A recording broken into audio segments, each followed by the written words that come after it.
Shalom and welcome. This week's Torah portion is Tisa. It's the next to the last portion in the book of Exodus, and it contains the story of the golden calf.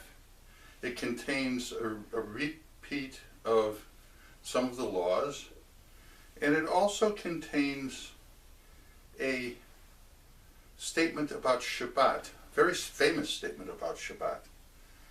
V'shamru et Yom HaShabbat. V'shamru v'nei Yisrael et Yom HaShabbat.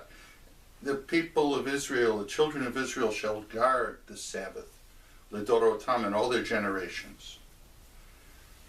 So it's a statement of how we should keep the Sabbath constantly throughout all our generations.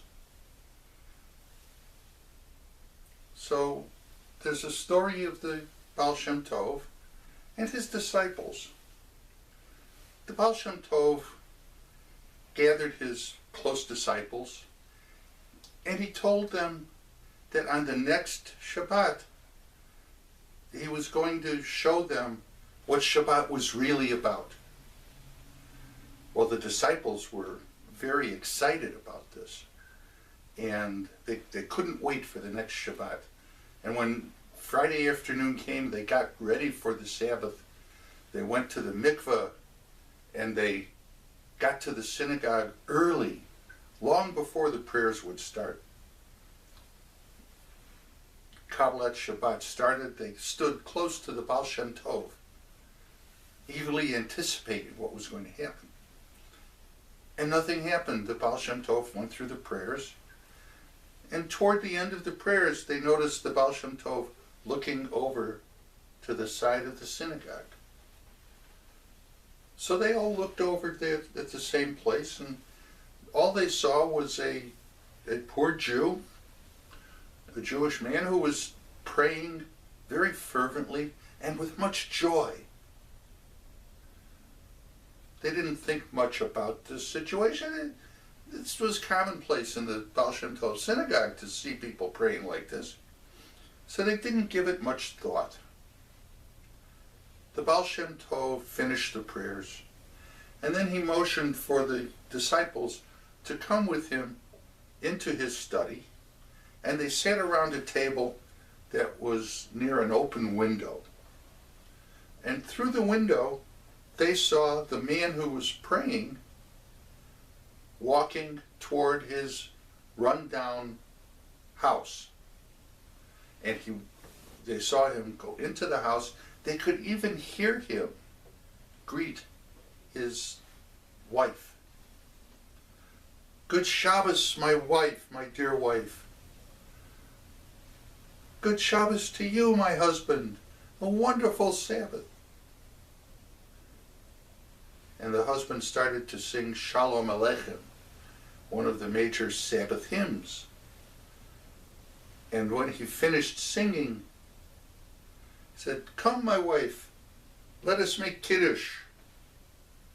But they were very poor people. They had no extra money. They couldn't go and buy wine. So the wife went and brought 2 bread rolls.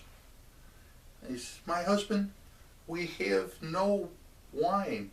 Make Kiddush over these rolls, over the bread." "Very well, my wife. We'll make Kiddush over the bread, and I'm sure these rolls will taste as good as the finest wine." So they washed their hands, said a blessing. They said the motzi, the blessing for the bread, and they ate the 2 rolls.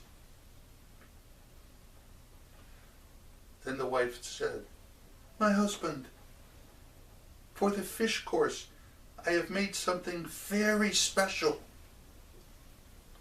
The husband sat down at the table, and the wife brought out a platter of beans.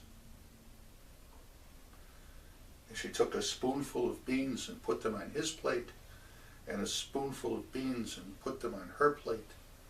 And she sat down and said, "Thank God we have such a wonderful dinner for our Sabbath. I'm sure these beans will taste as good as the best fish delicacy. And they ate the beans. And the husband sang some of the Shabbat songs. And after he sang the songs, he said, well, let us now have the soup course. And again, they took a spoonful of beans each and enjoyed the beans, and they tasted like the most wonderful Sabbath soup. And then they took a third helping of beans for the meat course and a fourth for the dessert. Then the husband said to the wife, my dear wife, come, let us dance to celebrate the Sabbath. And the two of them got up and started to dance. The disciples looked out the window, and each one of them felt a warm glow rising up inside of him. And the Baal Shem Tov whispered to them,